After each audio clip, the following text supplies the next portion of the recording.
Ini dua buah himpunan ya dengan beberapa operasi lah. Sekarang kalau tadi kan sebuah himpunan semua, satu himpunan, ini satu himpunan dua operasi lah. Ini sekarang dua buah himpunan dengan beberapa operasi lah. Ini bukan sesuatu yang baru sebenarnya bagi Anda. Anda sudah pernah dapat ini semua, termasuk mungkin yang angkatan 2019, karena Anda pasti pernah mengambil yang namanya aljabar linier semua. Pernah ya? Dan di dalam aljabar linier itu nanti Anda akan ketemu dengan yang namanya ruang vektor gitu ya, ruang vektor. Nah, ruang vektor itu adalah contoh struktur sistem matematika yang terdiri dari dua buah himpunan dengan beberapa operasi gitu ya. Nah, lengkapnya sebenarnya kalau kita bicara ruang vektor itu adalah ruang vektor atas lapangan F gitu. Jadi yang bagian belakang ini sering kita tiadakan. Atas lapangan F ini sering kita abaikan. Jadi orang-orang sering menyebutnya ruang vektor gitu aja. Padahal kalau kita bicara ruang vektor itu tidak terlepas dari lapangannya. Maka notasi ruang vektor itu kalau mau lengkap seperti ini sebenarnya. V plus kali F. Nah, maksudnya apa ini, Pak? V plus kali F ini. Jadi V dengan plus itu adalah grupnya nanti, grup vektornya, himpunan vektornya.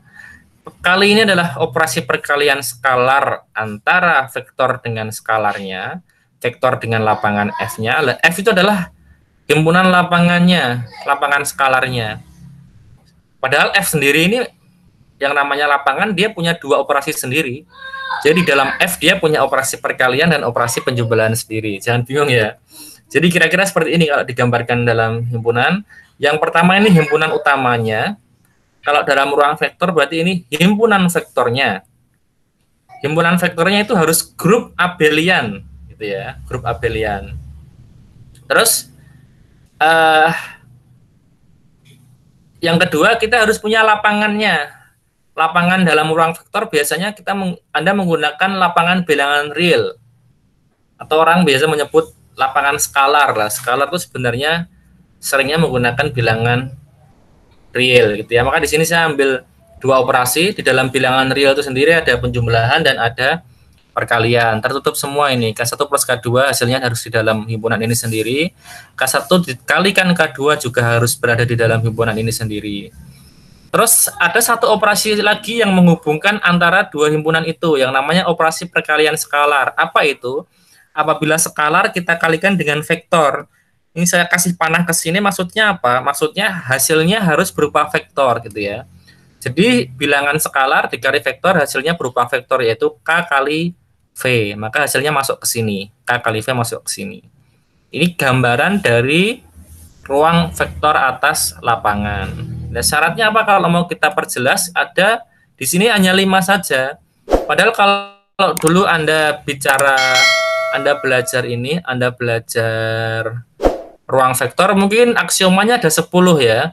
Tapi sebenarnya kalau Anda teliti itu, kalau Anda cermat, yang nomor 1 sampai dengan nomor 5 itu termuat dalam ini sebenarnya, grup abelian. Kalau Anda ingat dulu pelajaran aljabar linier, jadi ruang vektor itu ada 10 aksiom. Ini malah ada 12. Tapi ini enggak 10 sampai dengan nomor 12 ini jarang digunakan. Tapi yang paling inti sampai nomor 9 ini. Betul enggak? Jadi mulai dari sini sifat komutatif, dua buah vektor harus dijumlahkan komutatif, terus ada asosiatif, ada identitas penjumlahan yaitu vektor 0. Terus di sini ada identitas perkalian juga. Terus ada eksistensi inverse vektor, itu kebalikan vektor. Terus ini berlaku sifat distributif kiri dan distributif kanan. Terus berlaku sifat asosiatif perkalian skalar. Terus ini identitas operasi perkalian skalar 1 kali X sama dengan X. Ingat ya dulu ya. Jadi ada 9 atau 10 aksioma ruang vektor, Anda ingat semuanya? Halo? Ya kalau nggak ingat setidaknya masih ada bayangan dikit-dikit lah ya. Nah, iya Pak. Itulah yang 1 sampai 5 itu sebenarnya kita rangkum nanti menjadi ini. Dia adalah grup Abel sebenarnya. Jadi kita mempelajari ruang vektor jadi lebih mudah.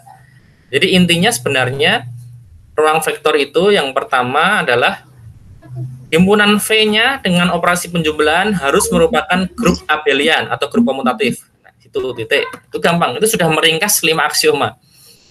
Jadi meringkas aksioma asosiatif, operasinya tertutup, kemudian adanya elemen netral, adanya elemen inverse, dan sifat komutatif. Jadi sudah teringkas dalam 5 sifat ini.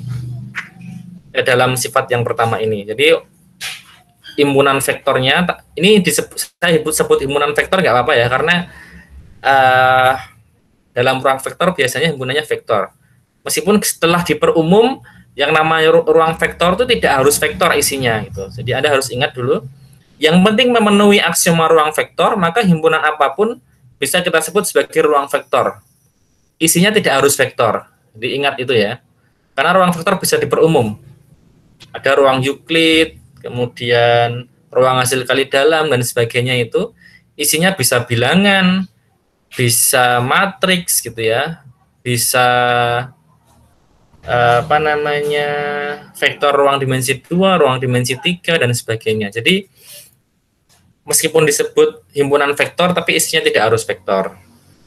Nah, jadi himpunan V dengan penjumlahan dia harus grup komutatif atau abelian. Jadi ini yang pertama, ini yang warna biru ini, menjelaskan yang warna biru. Nah, kemudian yang aksioma kedua ini menjelaskan ini, operasi yang saya kasih panah ini. Jadi tertutup terhadap operasi perkalian skalar. Maksudnya apa tadi itu? Jadi untuk setiap skalar di dalam lapangan, setiap bilangan dalam lapangan F, dikalikan dengan setiap elemen di dalam himpunan vektornya, hasilnya harus berupa vektor gitu ya. Ini untuk setiap K elemen F, dan untuk setiap V elemen V besar, K dikali V harus di dalam V. Ya, ini menjelaskan yang panah ini. Kemudian yang ketiga, berlaku sifat distributif kiri dan distributif kanan. Distributif kiri itu yang didistribusikan adalah skalarnya. Jadi sebuah skalar kalikan dengan jumlahan 2 buah vektor, itu sama dengan K kali V1 ditambah K kali V2. Distributif kanan itu yang didistribusikan adalah vektornya. Jadi jumlahan 2 buah skalar dikalikan sebuah vektor, hasilnya adalah K1V ditambah K2V. Ini ya, ini kalau di ruang vektor tadi jadi 2 sifat ini. Nah ini. Jadi nomor 7 sama nomor 8 ini nomor 6 ini sifat distributif nomor 6 sama nomor 7 ini. Di sini saya sederhanakan saja dalam satu aksioma tapi dibagi 2. Nah, yang ke-9 ini adalah yang keempat ini adalah sifat asosiatif perkalian skalarnya. Jadi kalau ada K1 kali K2 kali V itu sama dengan K1 kali dalam kurung K2V dikalikan K1 kali K2 kali V tanpa kurung, itu sama aja hasilnya. Jadi kalau ada K itu maksudnya adalah bilangan skalar di dalam lapangannya. Biasanya dia adalah bilangan real gitu ya. Kalau V itu berarti adalah notasi dari elemen di dalam himpunan grupnya ini. Biasanya dia vektor. Atau boleh yang lain. Dan yang terakhir adalah adanya elemen identitas perkalian skalar. Jadi ada bilangan satu skalar di sini. Kalau kita kalikan sembarang vektor, hasilnya vektor itu sendiri. Jadi 1 kali V sama dengan V, gitu ya. Nah, contoh ruang vektor yang paling mudah adalah ini. Contohnya ini. Jadi boleh himpunan vektor, boleh himpunan bilangan bulat misalkan, boleh himpunan bilangan matriks. Karena kalau kita kasih operasi penjumlahan, baik vektor maupun bilangan, entah bilangan bulat, entah bilangan real, ataupun matriks, mereka akan menjadi grup abel. Jadi yang pertama ini sudah otomatis terpenuhi nanti. Hanya kita tinggal melengkapi saja dengan perkalian skalar bilangan real gitu aja. Jadi tinggal dikasih ini sebuah himpunan bilangan real, kita hubungkan dengan operasi perkalian skalar. Nah, maka akan menjadi suatu struktur yang namanya ruang vektor. Pak, bedanya perkalian di sini, perkalian skalar antara skalar dengan vektor dengan perkalian di sini apa? Lah mungkin kalau agak cerdas mungkin akan tanya ke situ ya, kalau agak cerdas. Kalau enggak, saya jelaskan meskipun Anda enggak bertanya. Manfaatnya apa? Bedanya di sini, perhatikan. Nah, perhatikan di sini. Ini apa ini? Tolong dijawab. Sistem persamaan linear. Oke, tahu semua ya. Pernah belajar ini semua? Pernah. Pernah, Pak. Nah, bahkan sejak SMA Anda belajar ini ya. Ada SPLDV, ada SPLTV gitu ya, betul? Ya, betul. Oke, nah, tapi sampai dengan mulai sejak SMA sampai dengan bahkan kemarin Anda aljabar linear, Anda hanya peduli dengan mencari solusi saja kan ini? Anda peduli apa? Anda hanya peduli dengan apa namanya cara atau metode menyelesaikan ini. Yang penting ketemu solusinya. Anda nggak pernah peduli strukturnya kan? Jujur saja, halo? Iya, Pak. Iya, Pak. Betul ya? Yang penting bisa dieliminasi atau bisa disubstitusi gitu, nah akhirnya ketemu variabel x-nya gitu ya, betul? Iya, Pak. Nah, sekarang itu, jadi kita belajar struktur untuk apa? Ini biar Anda mulai sekarang nanti ada gambarannya. Jadi kita belajar filosofinya di sini. Belajar apa namanya? Dasar dari cara kerja operasi yang ada dalam sistem persamaan linear ini. Nah, perhatikan di sini. Kalau kita melihat persamaan linear, dalam setiap satu persamaan, jangan-jangan Anda sistem persamaan juga masih ini ya, masih belum tahu definisinya. Saya ulangi lagi aja biar Anda ingat. Sistem persamaan linear itu adalah suatu sistem yang terdiri dari beberapa persamaan linear gitu ya, yang saling berkaitan. Kira-kira seperti itu. Jadi kalau hanya ada satu persamaan linear, maka dia tidak bisa kita katakan sistem. Ingat ya. Atau ada lebih dari satu persamaan linear, tapi tidak saling berkaitan, juga bukan sistem. Karena misalkan yang persamaan pertama, variabelnya pakai XXX, yang persamaan kedua, variabelnya pakai Y1, Y2, Y3, variabel ketiga pakai Z1, Z2, Z3. Itu bukan sistem karena tidak saling berkaitan. Kita nggak mungkin bisa menyelesaikan persamaan itu, nggak ada kaitannya.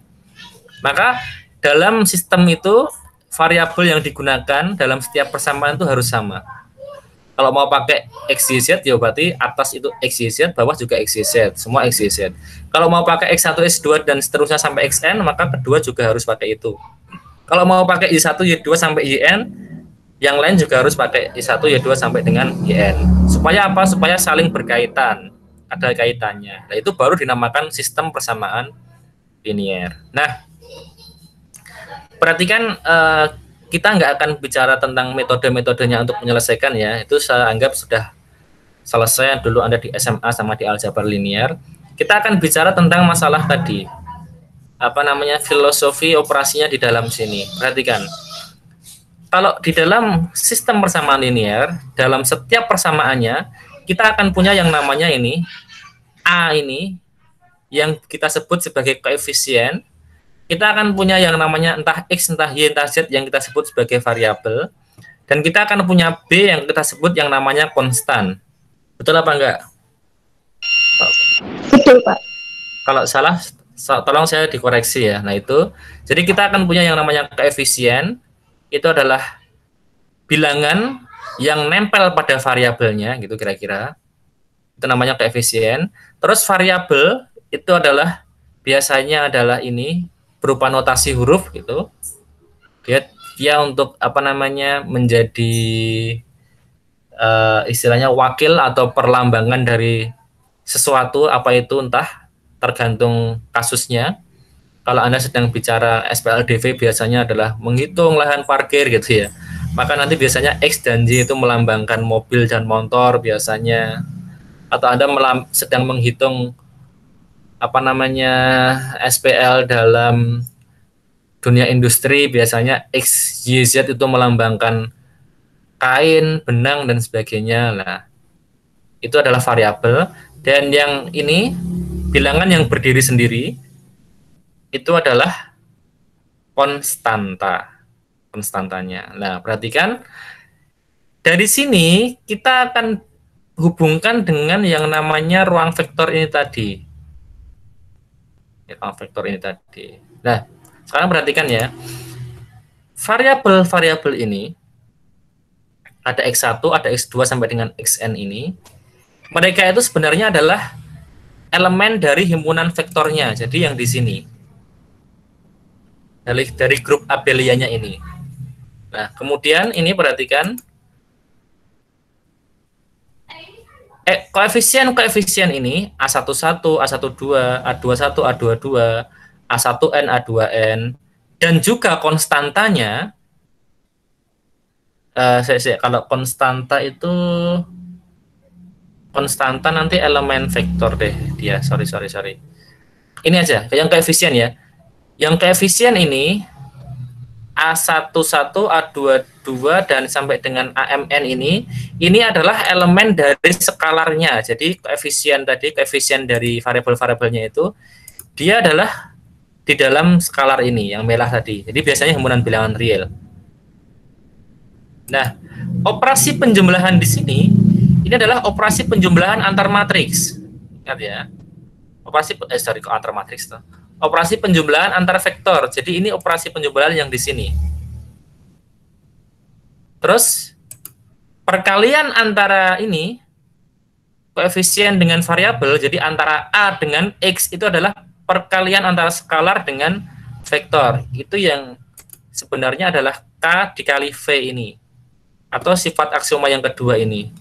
Jadi tertutup terhadap operasi skalar. Artinya kalau kita punya skalar, kita kalikan vektor, hasilnya harus berupa vektor. Ini juga harus gitu nanti. Koefisien dikali vektornya, dikali variabelnya harus berupa benda itu. Maksudnya gini. Kalau X ini misalkan mewakili mobil gitu ya, maka 3 kali mobil, ya berarti menjadi 3 mobil gitu. Jadi jenisnya akan jadi mobil.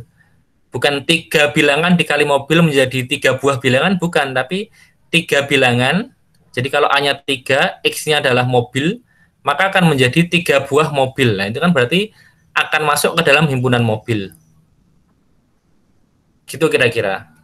Bisa dipahami nggak sampai di sini? Bisa, atau kalau Pak. ada yang janggal, Anda boleh komentar ya. Bisa dipahami ya? Halo? Bisa, Pak. Oke. Nah, baru karena kita bekerja dalam suatu sistem ruang vektor ini, struktur ruang vektor, maka itu alasan kenapa kita bisa melakukan yang namanya eliminasi, substitusi. Kita bisa mengurangkan satu ini, misalkan ini kita samakan penyebut itu kan, kita kalikan dengan suatu konstanta tertentu supaya apa? Untuk menyamakan nilai koefisien di variabel X1 misalkan gitu. Nah, kenapa kita boleh mengalihkan itu ruas kiri dan ruas kanan? Karena kita sedang bekerja dalam sebuah struktur matematika yang teratur di sini. Maka kita boleh mengalihkannya dengan sembarang bilangan. Yang kiri dikalikan bilangan tertentu, kanan juga harus ikut dikalikan. Kalau sudah sama, biasanya kalau koefisien X1 sudah sama, kita akan kurangi sehingga dia tereliminasi, dia jadi 0. Nah, kenapa ini dikurangi ini jadi 0 gitu ya? Karena misalkan 2X1 ditambah dikurangi itu misalkan ya, dikurangi dengan 2X1 lagi lah. Kenapa jadi 0? Karena dikurangi 2X1 minus 2X1 itu berarti sama saja dia ditambah dengan inverse-nya 2X1 gitu. Jadi kalau ada unsur 2X1 dikurangi dengan 2X1 berarti sama dengan unsur itu ditambah inverse-nya. Ya, kalau ditambah inverse-nya itu berarti sama dengan kembali ke netral itu ya. Ingat dalam teori grup itu karena kita bekerja dalam ini tadi apa namanya? Ininya adalah grup Abel ya. Jadi kalau kita punya suatu bilangan ditambah dengan inverse-nya maka akan jadi 0. Nah, itulah kenapa ini bisa 0, ini boleh 0. Kita boleh mengeliminasi karena sudah dijamin adanya inverse dan adanya elemen netral karena kita sedang bekerja pada ruang vektor. Kira-kira begitu. Terus nanti kenapa kita boleh misalkan kalau sudah ketemu tinggal misalkan ini 2xn sama dengan 4. Kenapa kita boleh membagi dengan 2 supaya xn-nya ketemu 2 kan itu ya. Misalkan ini kita punya 2xn sama dengan 4. Berarti XN sama dengan 2. Lah, dari mana itu gitu kan ya. Kalau dulu kan yang penting pokoknya dibagi 2 gitu. Lah, kalau orang struktur gitu, orang aljabar harus ada filosofinya, harus ada dasarnya. Kenapa kita boleh membagi 2 gitu loh? Karena kita sedang bekerja pada skalarsnya itu adalah skalar lapangan ini. Perhatikan di sini ya. Jadi di sini skalarnya adalah lapangan. Memangnya kenapa Pak kalau lapangan? Lapangan itu terhadap penjumlahan dan terhadap perkalian dia grup Abel, ingat yang atas tadi. Sehingga terhadap penjumlahan maupun dengan perkalian dia punya inverse gitu. Makanya kita boleh bagi 2 atau istilahnya bagi 2 itu dikalikan dengan setengahnya. Jadi kalau 2xn sama dengan 4, yang kiri kita kalikan setengah, yang kanan juga kita kalikan setengah. Kenapa kita boleh ngalikan setengah? Ya karena tadi kita bicara skalarnya itu dalam lapangan, maka eksistensi inverse setengahnya itu dijamin keberadaannya gitu loh. Sehingga kita akan peroleh penyelesaiannya xn-nya sama dengan 2. Lah tanpa ada jaminan bahwa inverse itu ada, ya kita nggak boleh sebenarnya asal mengalihkan dengan setengah, itu nggak boleh. Nah, cuman memang kalau secara umum dalam matematika itu kita belajar aplikasinya dulu gitu ya. Kita menggunakan dulu, operasinya kita gunakan, sifat-sifatnya sudah kita gunakan lebih awal, tapi filosofinya kita pelajari sekarang, baru kita pelajari sekarang. Kenapa boleh mengalihkan dengan setengah gitu kan ya. Kenapa boleh mengurangkan terus kita jadikan 0? Ya karena adanya inverse tadi, inverse penjumlahan, adanya elemen netral, adanya inverse terhadap perkalian gitu. Sehingga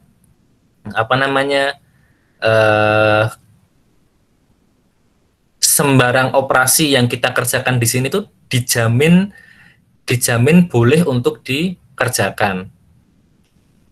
Terjamin well defined-nya itu kira-kira terdefinisi dengan baik. Kira-kira seperti itu. Sehingga SPL ini bisa kita selesaikan. Itu yang sebenarnya kita pelajari dalam struktur aljabar, mulai dari grup, mulai dari ring, mulai dari dalam ruang vektor ini nanti sampai dengan kita bicara pada teori modul. Jadi kita sedang belajar filosofi dari ininya ya, operasi-operasinya, elemen-elemennya, himpunan-himpunannya. Kira-kira seperti itu. Sampai di sini ada yang ingin Anda tanyakan atau komentar atau tanggapan, silahkan.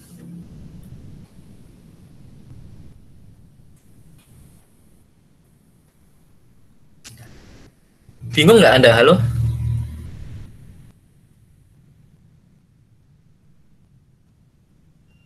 Halo? Kalau dari saya cukup paham, Pak. Oke. Yang lain? Yais? Belum ada Pak, saya. Bingung Is? Bingung nggak? Enggak Pak, alhamdulillah belum. Masih belum bingung. Oke. Syafiq, Firdaus, sama Khenisa? Kalau saya belum, Pak, karena Bapak menjelaskannya ini urut, jadi saya lumayan bisa mengikuti. Nggak bingung Mbak ya? Enggak, Pak. Oke, Mbak Elsa? Belum Pak, masih dapat pahami. Oke, Mas Firdaus sama Mas Syafiq?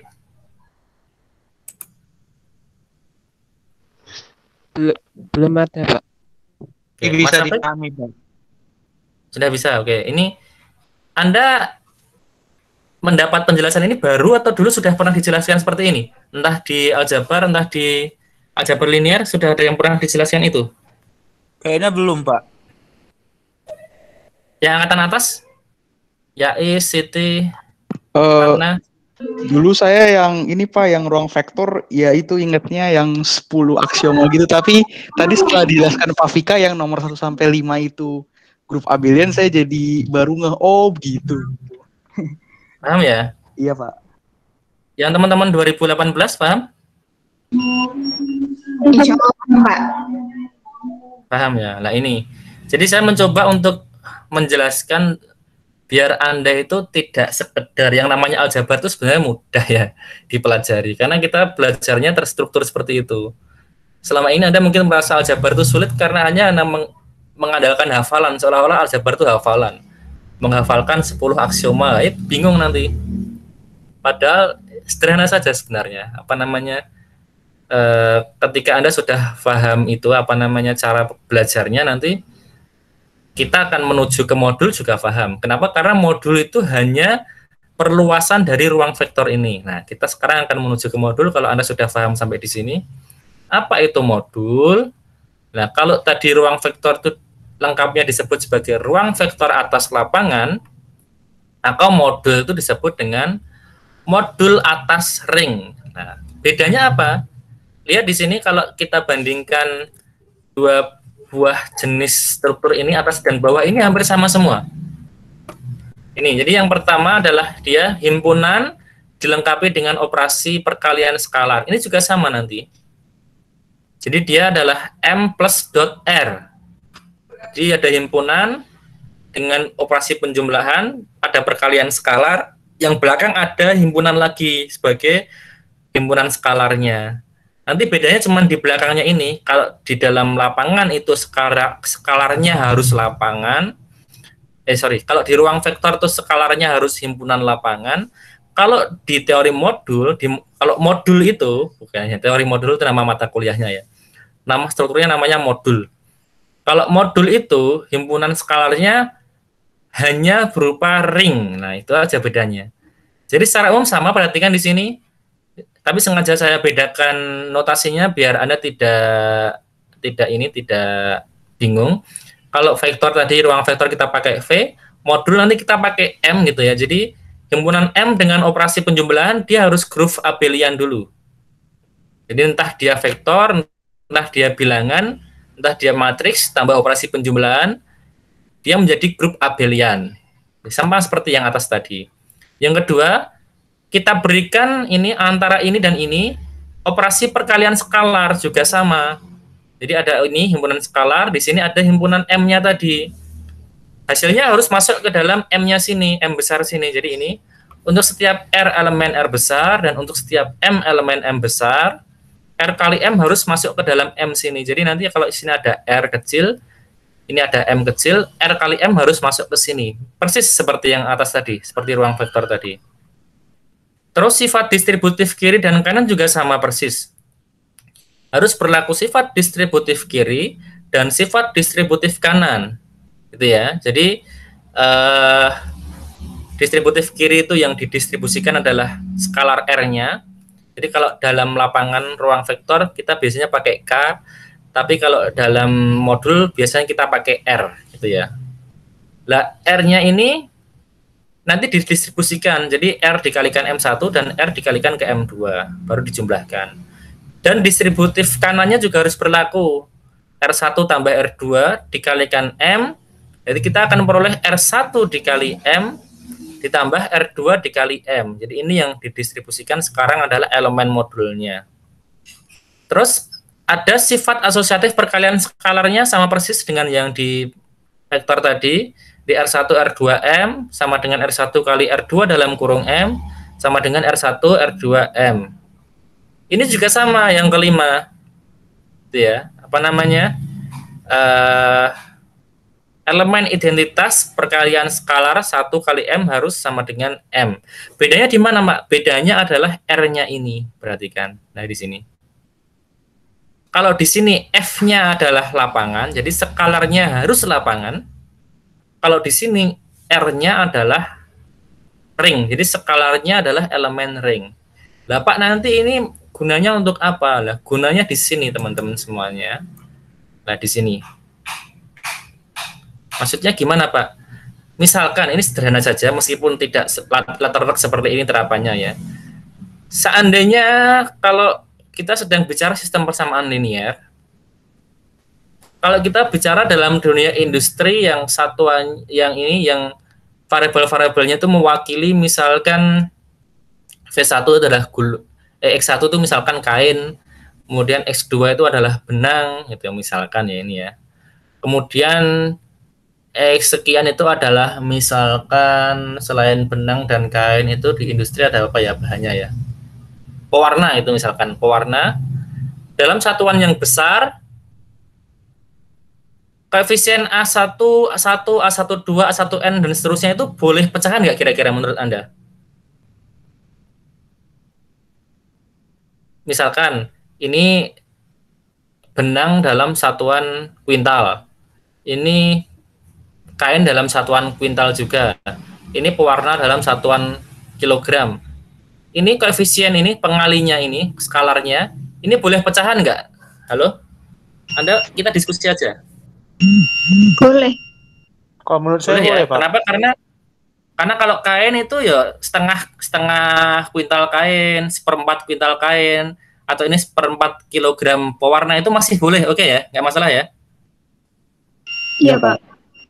Oke, jelas ya. Lah, pada perkembangan kasus yang nanti ditemui di lapangan, koefisien ini kan tidak selalu seenak tadi, artinya tidak selalu boleh pecahan gitu ya. Misalkan gini, kasusnya kita ganti. Sekarang kasusnya tadi yang dulu mungkin saat Anda belajar SPLDV atau SPLTV dulu. Saat SMA paling-paling adalah untuk menghitung optimalisasi lahan parkir. Jadi X1 biasanya motor, S2 biasanya mobil gitu. Betul? Dulu SPLDV? Iya. Pernah ya? Pernah lah. Kalau kita bicara unit motor dan unit mobil, kira-kira koefisien ini boleh pecahan apa enggak? Enggak boleh. Nggak boleh. Nggak boleh, Apakah Pak. misalkan boleh untuk memenuhi lapangan ditambah setengah motor dan sepertiga mobil, itu bisa nggak menurut Anda? Nggak bisa, Pak. Enggak bisa, Pak. Nggak bisa, Pak, karena nggak Bisa, mungkin kan? kita Kan harus- memecah-mecah mobil, Pak. Oke. Harus bulat ya, oke ya, Harus paham ya? bulat. Oke, harus bulat. Lah kalau harus bulat, berarti boleh nggak ada operasi kayak tadi? Misalkan nanti muncul di sini adalah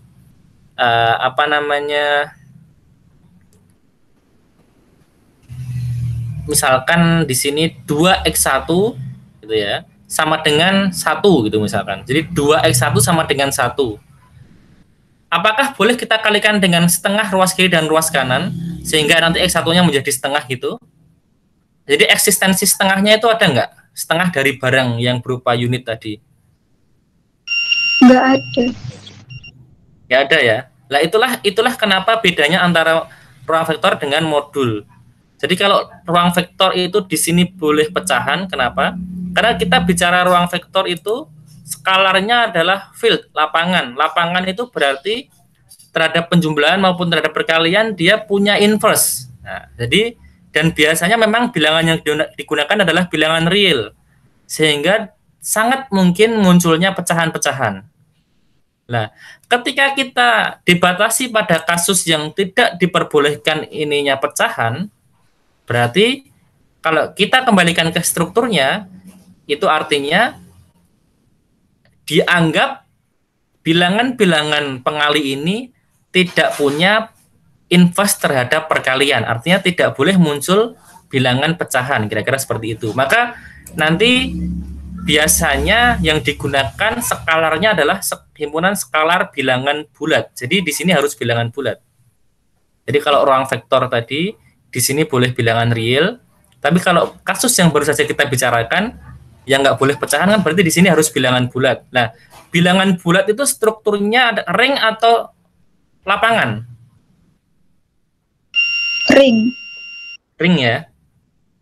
Jelas ya?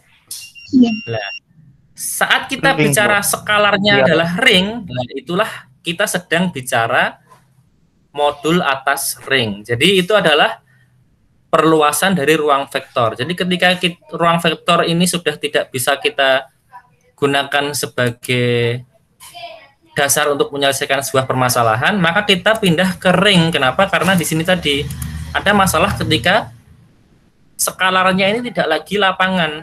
Skalarnya sudah kita ubah ke ring karena tidak boleh muncul adanya inverse atau pecahan tadi.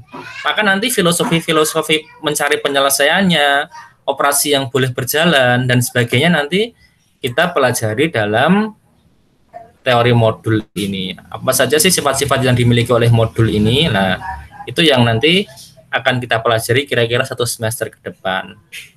Sudah difahami sekarang? Anda bisa menangkap maksud saya enggak?